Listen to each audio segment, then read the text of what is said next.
Hello বন্ধুরা, আজকে আমরা রান্না করে দেখাবো শুশনি পাতার বড়া। দেখতে থাকুন পুরো ভিডিওটা। তো প্রথমেই আমি পাতাগুলো বেছে সুন্দর করে ধুয়ে নিয়েছি। তারপরে দেখো এর মধ্যে ছোটো বাটির 1 বাটি বেসন দিয়ে দিলাম, দিয়ে দিচ্ছি পেঁয়াজ কুচানো, কাঁচা লঙ্কা কুচানো, চালের গুঁড়ো দিয়ে দিব, তারপরে দিয়ে দিচ্ছি স্বাদ মতো লবণ আর হলুদের গুঁড়ো। আর এইদিকে আগে থেকে আমি ভিজিয়ে রেখেছিলাম মুসুরির ডালটা, আর গোটা গোটা মুসুরির ডাল দিয়ে সুন্দর করে মেখে অল্প অল্প জল দিয়ে মেখে নিতে হবে। ভালো করে সুন্দর করে কিন্তু মাখতে হবে। এই যে মেখে নিয়েছি আমি সুন্দর করে। এখন আমি কড়াইয়ের মধ্যে তেল দিয়ে এপিস্ট ওপিস্ট করে ভেজে কিন্তু নামিয়ে ফেলবো। আর ভিডিওটি ভালো লাগলে অবশ্যই সাবস্ক্রাইব, লাইক, কমেন্ট করে পাশে থাকবেন।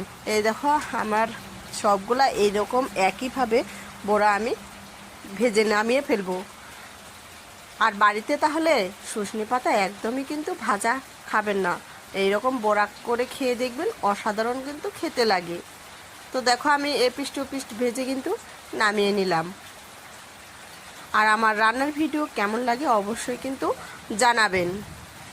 দেখো আরেকবার আমি দিয়ে দিচ্ছি, দিয়ে সুন্দর করে কিন্তু আবারও আমি ভেজে নামিয়ে নেব।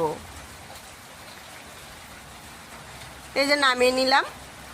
তাহলে বাড়িতে একবার হলেও ট্রাই করে দেখবেন, খেতে কিন্তু দারুণ টেস্টি আর হচ্ছে দারুণ মুখরোচক খাবার। আর ভিডিওটি দেখার জন্য অসংখ্য অসংখ্য ধন্যবাদ।